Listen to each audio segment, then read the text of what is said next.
Good afternoon, Knicks Nation. This is Sincere Knicks Fan TV. Before I even get started, I want to shout out to my wife right quick. She helped me with this production. We've taken it to a different level.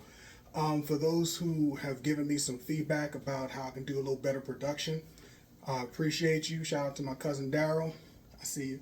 You know what I'm saying? Much love to you as to everybody else out there that showed me love. Thank you for those who have subscribed. If you haven't, please do subscribe, like, share. It's all good. I wanted to go out there and just put out there that our New York Knicks are looking for a new coach. You already know how I feel about us losing our last coach. But the idea is we got to figure something out. If we're going to go and get another coach, there are some things that we have to put in place. We have to have a mindset. We have to have a coach that has a particular mindset. And the mindset that that person has to have is defense first. Because that's what our team has been built on, is defense first, rebounding second, and controlling the ball. If we're able to do those things, we can make some things happen.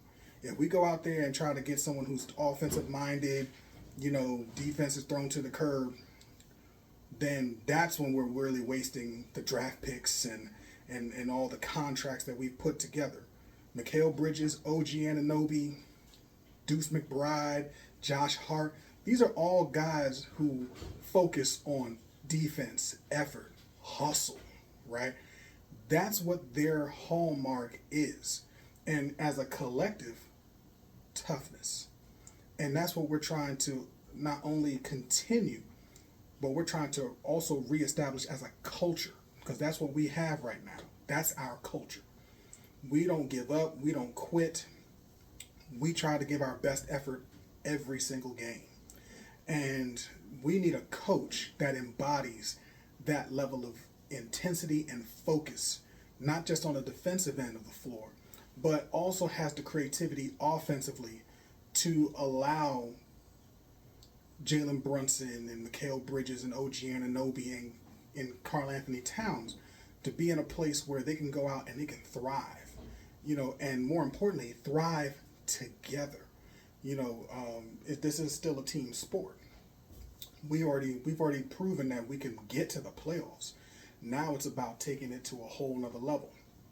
The only way that we can get to a whole nother level as it stands right now really is about making the team buy into the idea of we have other pieces that can actually work together to make ourselves better, and have a coach that also makes sure that the egos are still in check. I don't think it's an issue with our team. I don't think ego is a real big issue when it comes to the New York Knicks overall. I think everybody kind of helps keep everybody together and keep the overall team grounded. Now, where that can be a complication is where we start getting into the new coach that comes in. Are they a person who is going to eliminate everybody who's already been on this team? I don't think that's a wise idea. It also depends on who our coach is going to be. A lot of people in Knicks Nation are already talking about, is Rick Barnes going to be gone? I doubt that.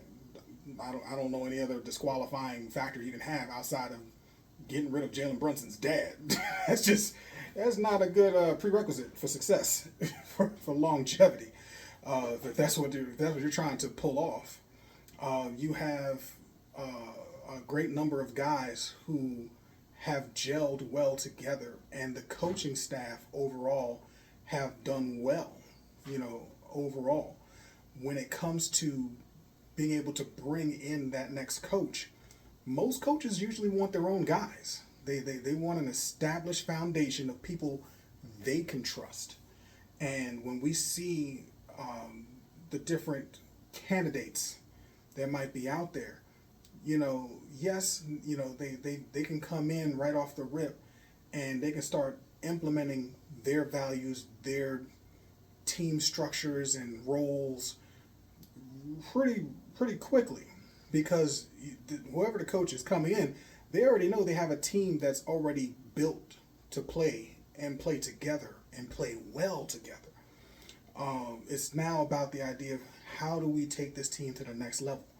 And in my opinion, the way that we take this team to the next level is making sure that we have those turnovers be low, make sure that we have everybody playing at the optimal level, balanced level.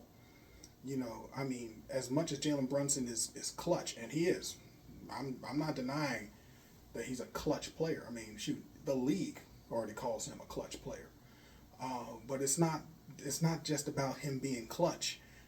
It's about keeping him healthy enough, long enough, so that when we do truly need him to be clutch, he can be effective, and he's not going to be a detriment to our team defensively.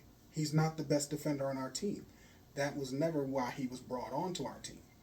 But whoever the coach is going to be, hopefully they're going to have some plans put in place that they can implement so that they can save Jalen Brunson's energies and focus on either being in a place where we not only establish a lead and continue to build on that lead, or be in a place where, okay, if he needs to be clutch, he has enough time and energy to be able to execute and help us to get over that hump.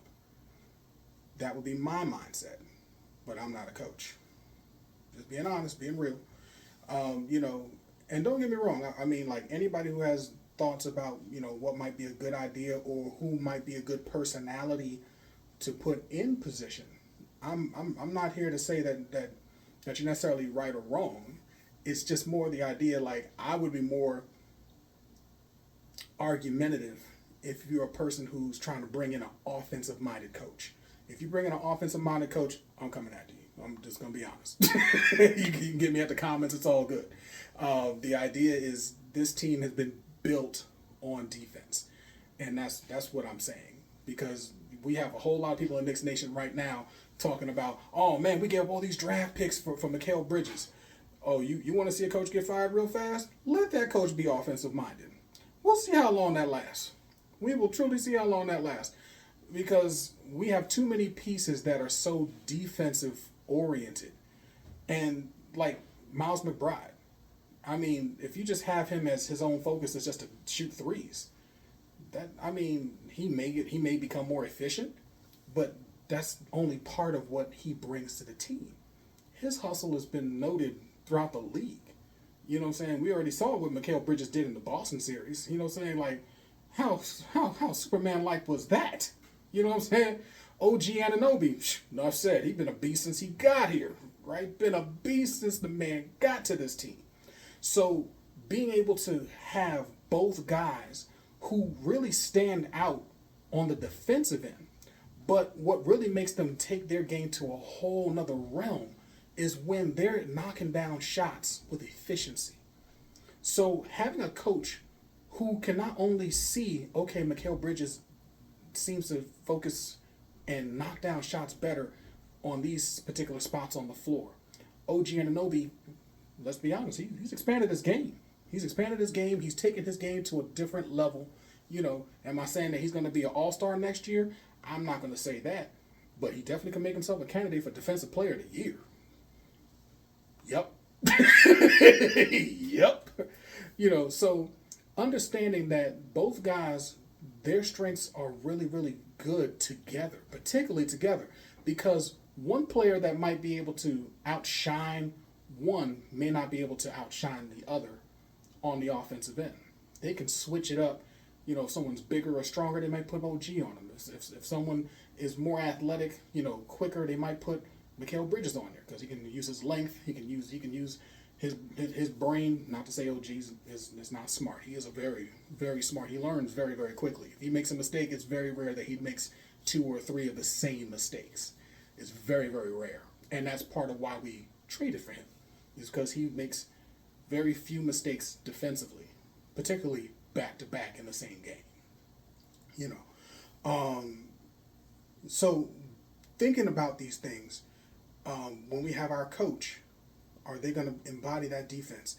Are they going to be focused on rebounding? Because that's what our former coach had focused on.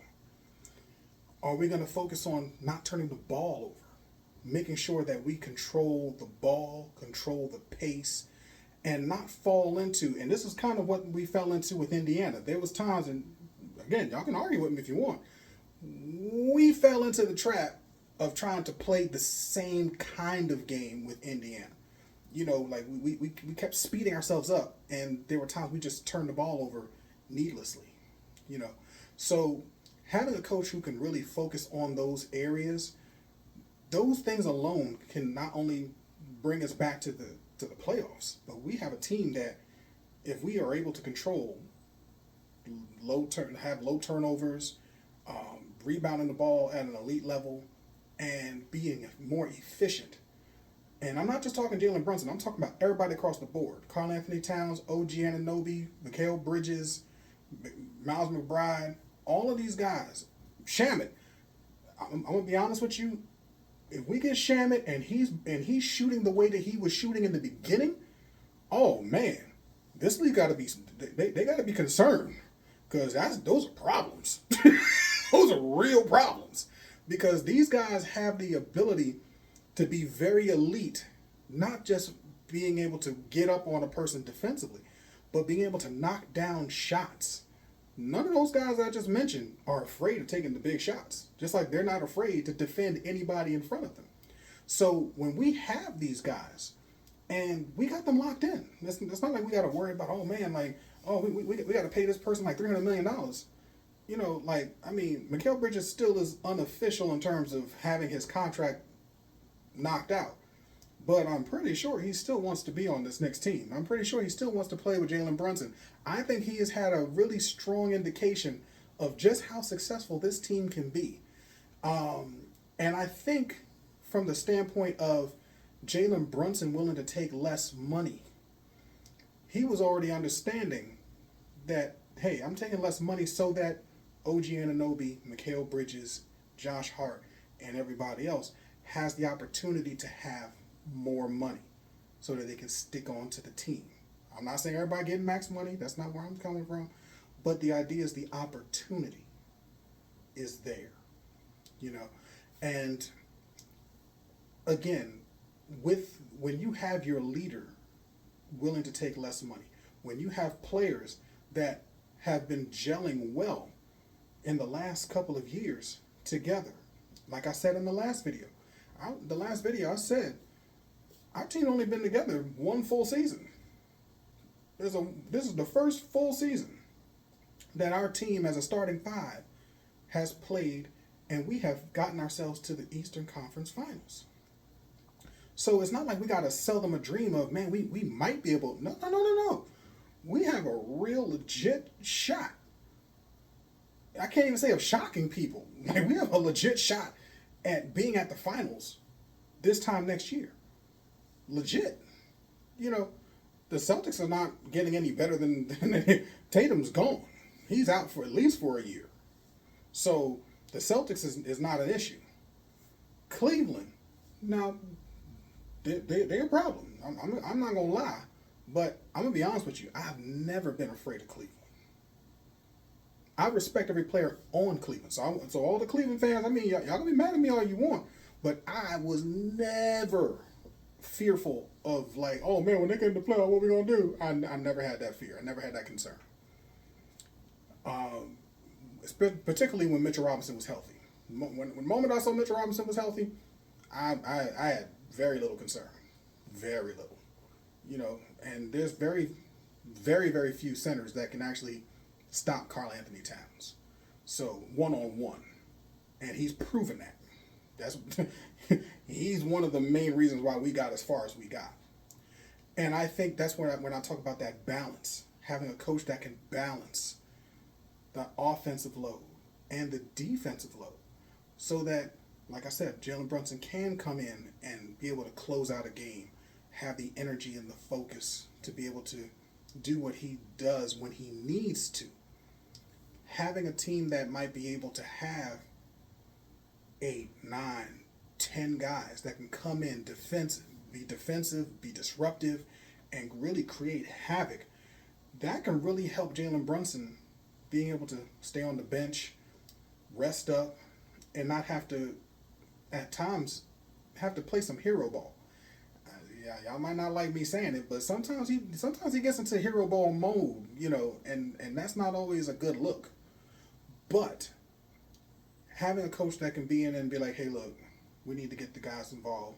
I need you to get Cat involved. I need you to get OG and Mikal Bridges more involved. I need you to find shots for Shannon. You know what I'm saying? Because I think this is an anomaly for Shannon. To be honest with you, he's so impressed me. I was never expecting Shannon to be such a good defender. I always knew he could shoot, but good God, I never knew he could D up. That bro could D up for real. I like that's my quiet storm. That's that dude who, if he sticks on and he gets a coach that's really like, yo, I'm really trying to expand roles. Oh yeah, he's gonna be that dude. He's gonna be that dude, right? He can be that closer. He can be that guy who helps the team not turn the ball over and just be another weapon, both defensively as well as offensively, and create havoc. Because the moment you double team Cat, the moment you double team Jalen Brunson, problems. Yep, you heard it here first. Telling you right off the rip. Now, I'm gonna put this little thing to bed real quick. I know I talked about draft picks with Mikal Bridges. I'm just putting this out there. When it comes to the draft picks, I'm not really that concerned about the draft picks because we have guys in this management team, my Knicks, that know what they're doing. They know how to get draft picks. They know how to work the freaking salary cap numbers. They know exactly what to do. And I'll be honest with you as well. Who do y'all think was going to come in and take our New York Knicks team from our playoff team to the finals? I'll wait. Who? Even with Cooper Flag, you think he as a rookie is going to get the same calls as a LeBron in his rookie year or even his sophomore year? You think that's going to... Right. That's more likely not going to happen. The rookies have to go through the process of learning the game at an NBA level. Our 5 draft picks or more, even if they turned into something, the idea when we talk about turning into something, that's going to take at least 2, 3, maybe even 4 years before they become what we need them to be now, right? And those 5 draft picks, that's not all in this year. It's something that's going to be spread over time. So all of those draft picks, don't get me wrong, I'm not saying the potential is not rich. It can be. But are they going to help us as the Knicks squad now? This season? Next season? My opinion is no. We have guys right now that was already brought in from the draft last year, right? Porty, McCullough, Kyle, I want to say Kyle Korver. Good God. Y'all know who I'm talking about. I can't think of his name. Hey, if you can remember his name, please put it in the comments. I feel bad, but not that bad, right? Kolick. That's it, Kolick. But still put his name out there. You know what I'm saying? It's all good. All of these guys are guys who, Huck Porty and all these guys can be a contributor. Were they able to contribute this season?